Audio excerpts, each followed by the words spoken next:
بسم اللہ الرحمن الرحیم۔ السلام علیکم ناظرین، آپ اپنا پسندیدہ یوٹیوب چینل دیکھ رہے ہیں حقیقت کی آواز۔ خود اعتمادی کے حصول میں گول کی اہمیت اس لیے زیادہ ہے کہ جب آپ کوئی بڑا ہدف طے کرتے ہیں تو آپ کے ذہن کے تمام قوا متحرک ہو جاتے ہیں۔ یہ بالکل ایسا ہی ہے جیسے کسی مشین کے تمام انجن چلا دیے گئے ہوں اور یہ سب اپنی آگ سے مشین کو گرم کریں۔ واضح گول آپ کو غیر متوقع حادثات سے بچاتے ہیں۔ گول آپ کو واضح سمت کا احساس دیتے ہیں اور یہ اطمینان کہ آپ کی زندگی آپ کی اپنی مرضی کے مطابق ہے۔ گول آپ کو طاقت، مقصد، فوکس کا احساس دیتے ہیں۔ یہ آپ کو یہ محسوس کراتے ہیں کہ آپ کے ساتھ جو کچھ ہو رہا ہے وہ آپ کے طے شدہ منصوبے کا حصہ ہے اور آپ قدم بہ قدم آپ ایک دن اپنی بلند ترین مثال تک پہنچ جائیں گے۔ اہداف کے تعین اور منصوبہ بندی کی صلاحیت کامیابی کی بنیادی مہارت ہے جس کے بغیر شاید ہی کامیابی ممکن ہو۔ باقاعدہ ہدف کا تعین اور ہدف کا حصول ایسی عادت ہے جو کسی بھی دوسری عادت سے کہیں زیادہ سیکھنے کی ضرورت ہے۔ اپنی زندگی میں نے ہزاروں اسٹوڈنٹس کو دیکھا کہ جنہوں نے اہداف کا تعین کیا، انہوں نے اس سے حیران کن فوائد حاصل کیے۔ مجھے میرے مداح ایسی حقیقی کہانیاں روزانہ بھیجتے رہتے ہیں جن سے پتہ چلتا ہے کہ جب انہوں نے اپنے اہداف لکھے تو ذاتی اور معاشی دونوں سطح پر ان کی زندگی میں کئی گنا بہتری آئی۔ یہاں میں آپ کو اہداف کے تعین، گول سیٹنگ کی ایک ایسی ٹیکنیک بتاؤں گا جو آپ کی زندگی کو کہیں آگے بڑھا سکتی ہے۔ یاد رکھیے، ہر کام جو ہم کرتے ہیں وہ ہمارے خوف یا خواہش کا نتیجہ ہوتا ہے۔ خوف ہمیشہ سے انسان کا سب سے بڑا دشمن رہا ہے۔ یہ آپ کی خود اعتمادی کا بھی سب سے بڑا دشمن ہے۔ یہ خوف ہی ہے جو کسی بھی دوسرے عامل سے زیادہ ہمیں پیچھے رکھتا ہے اور آگے بڑھنے نہیں دیتا۔ لاشعوری طور پر ہماری ہر قسم کے خوف ہماری خواہشوں اور امیدوں کو سبوتاژ کرتے ہیں۔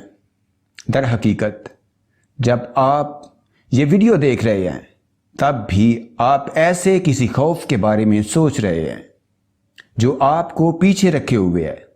آپ جو کچھ کریں، خوف آپ کے سر پر سوار ہو کر آپ کو دبوچے رکھتا ہے۔ بعض اوقات خوف شعوری طور پر بھی ظاہر ہوتا ہے اور اس وقت آپ بعض کاموں کو نہ کرنے کی عقلی توجیہ اپنے تئیں پیش کرتے ہیں اور وہیں کے وہیں رہ جاتے ہیں۔ یہ بھی ہو سکتا ہے کہ آپ اپنے اہداف کا تعین یہ کہہ کر نہ کریں کہ مجھے تو پہلے سے اپنے گول کا پتہ ہے، مجھے یہ سب مشق کرنے کی ضرورت نہیں ہے۔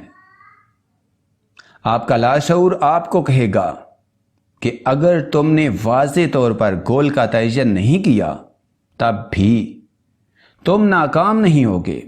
بالفاظ دیگر، آپ کو خود پر یقین نہیں کہ آپ اپنے لیے کچھ بہتر کر سکتے ہیں۔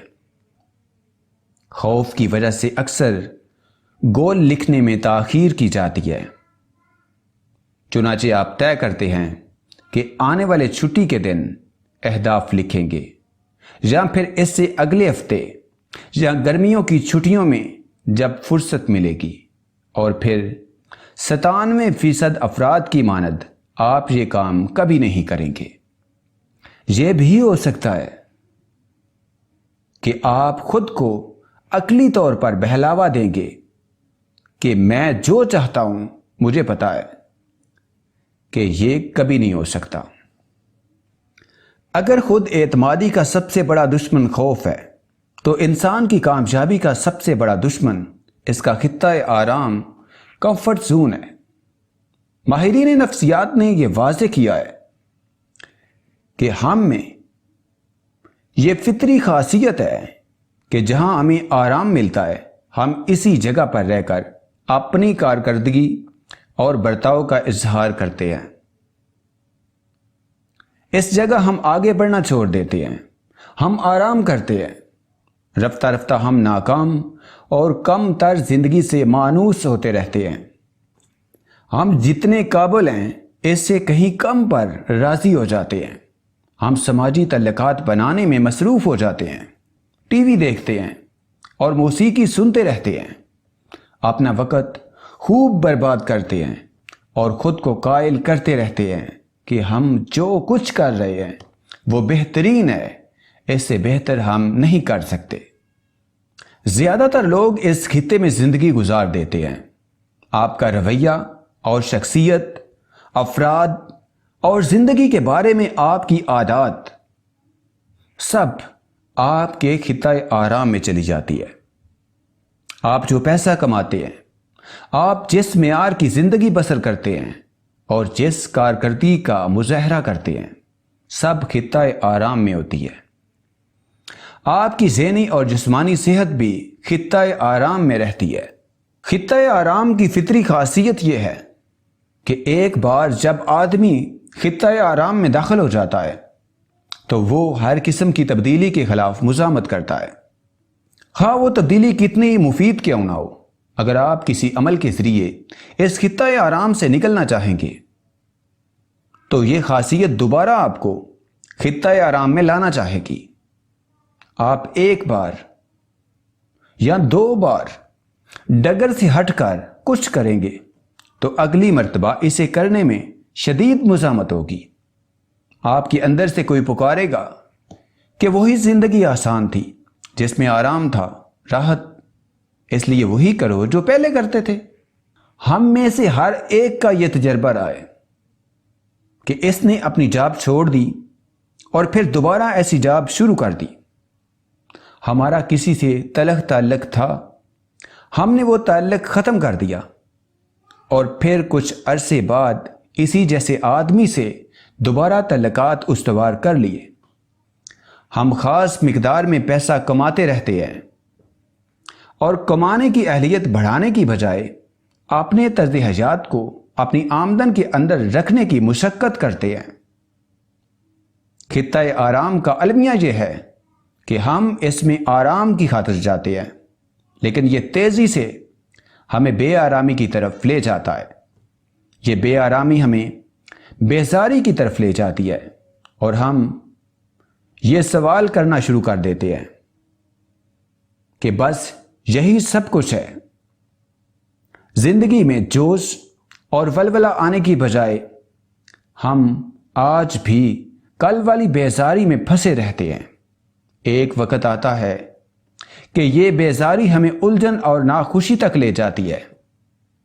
گہرائی میں دیکھا جائے تو اندازہ ہوگا کہ اس دنیا کے ہر شخص کے اندر حیران کن قابلیت موجود ہے۔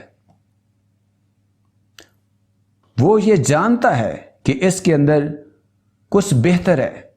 آدمی کے اندر کچوکے لگاتار ہے اور اسے بتاتا ہے کہ اس کے اندر بہت کچھ ہے اور وہ جو کچھ کر رہا ہے یا جو کچھ ہے اس سے کہیں بہتر کر سکتا ہے، اور ہو سکتا ہے یہ احساس آپ کے اندر بھی موجود ہے